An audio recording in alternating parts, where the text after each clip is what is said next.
ସାରଳା ପୁରସ୍କାର ଉପନ୍ୟାସ ପ୍ରଥମେ 1980 ମସିହାରେ କୁଳବୃଦ୍ଧ ଏଇଟା ହେଉଛି ଚରିତ ଉପନ୍ୟାସ।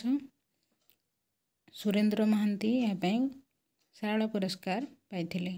1987 ଶକୁନ୍ତଳା ଶାନ୍ତନୁ କୁମାର ଆଚାର୍ଯ୍ୟ। 1990 ଯାଜ୍ଞସେନୀ ପ୍ରତିଭା ରାୟ। 2004 ଜନନୀ ଜନ୍ମଭୂମି ସାତକଡ଼ି ହୋତା। 2012 ଗର୍ବ କରିବାର କଥା ଋଷିକେଶ ପଣ୍ଡା।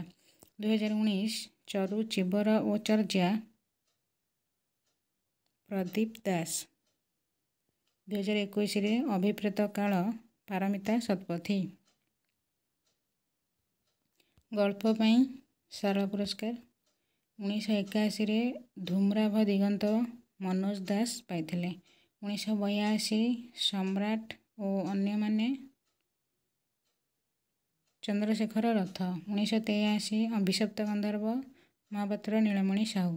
1986 ଭିନ୍ନ ପାଉଁଶ କିଶୋରୀ ଚରଣ ଦାସ। 1991 ଓଙ୍କାର ଧ୍ୱନି ରାମଚନ୍ଦ୍ର ବେହେରା।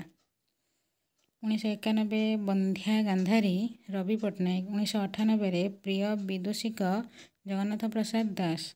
1999 କଥା କୃତି ସମଗ୍ର ବିଭୂତି ପଟ୍ଟନାୟକ।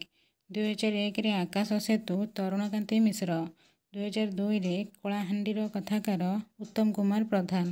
2003 ସୁନା ଇଲିସି ଜଗଦୀଶ ମହାନ୍ତି। 2010 ଅପହଞ୍ଚ ଆକାଶ ତଥା କୃତି ସମଗ୍ର ବୀଣାପାଣି ମହାନ୍ତି। 2013 ଚାରୁ ଚୈତନ୍ୟ ପର୍ଯ୍ୟନ୍ତ ଅଚ୍ୟୁତାନନ୍ଦ ପତି। 2015 ମାୟା ବଗିଚା ମନୋଜ କୁମାର ପଣ୍ଡା।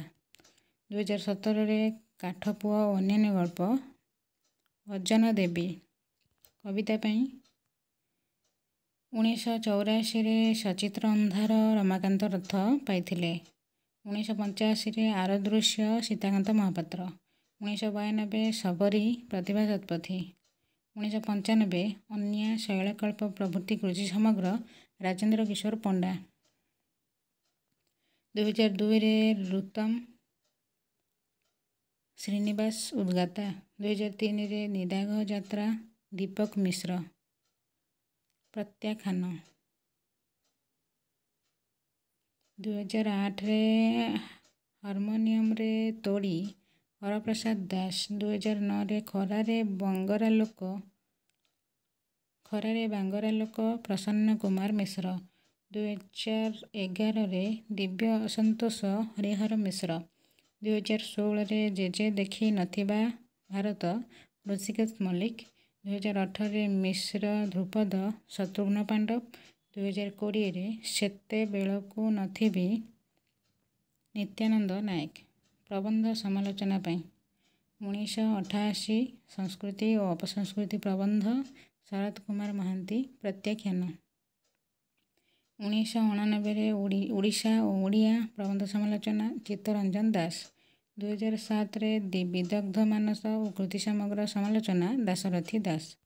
ଜୀବନୀ ଓ ଆତ୍ମଜୀବନୀ ପାଇଁ 1994 ଗାଁର ଡାକ ଆତ୍ମଜୀବନୀ ଭୁବନେଶ୍ୱର ବେହେରା। 1996 ମୋ ଜୀବନ ସଂଗ୍ରାମ ଓ କୃତି ସମଗ୍ର ଆତ୍ମଜୀବନୀ ସତ୍ୟନାରାୟଣ ରାଜଗୁରୁ। 1997 କସ୍ତୁରୀ ମୃଗ ସମ ଆତ୍ମଜୀବନୀ ମନମୋହନ ଚୌଧୁରୀ। 2005 ଜାଣେ ଅନୁଭବୀ ଅନୁଭବରେ ଆତ୍ମଜୀବନୀ ହୃଦାନନ୍ଦ ରାୟ। 2006 ଅମୃତ ଅନୁଭବ ଆତ୍ମଜୀବନୀ ଅନ୍ନପୂର୍ଣ୍ଣା ମହାରଣା। 2014 ବହ୍ନିମାନ ଜୀବନୀ ପ୍ରଫୁଲ୍ଲ ଦାସ। ନାଟକ 1990 ନନ୍ଦିକେଶରୀ ମନୋରଞ୍ଜନ ଦାସ। 2000 ନାଟ୍ୟକୃତି ସମଗ୍ର ଗୋପାଳ ଛୋଟରାୟ।